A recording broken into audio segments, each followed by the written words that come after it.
mention wasichana high. Warembo high. You will allow me to write on the established protocol. I don't want to mention names because we are resting against time.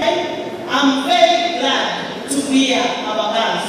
You know, I schooled at St. Mary's Nabururu, but if I tell you the year, you are not born.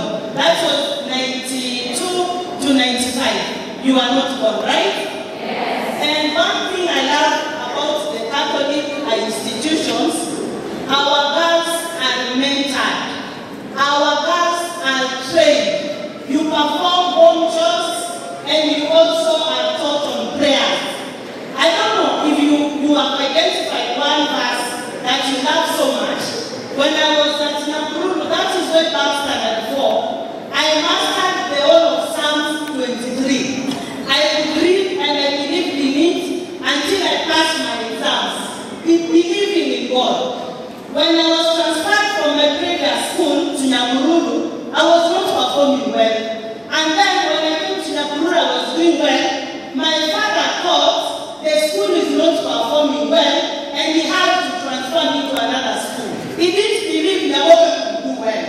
But still, when I went to another school, I proved him wrong. So if you want to find minds which are great, come to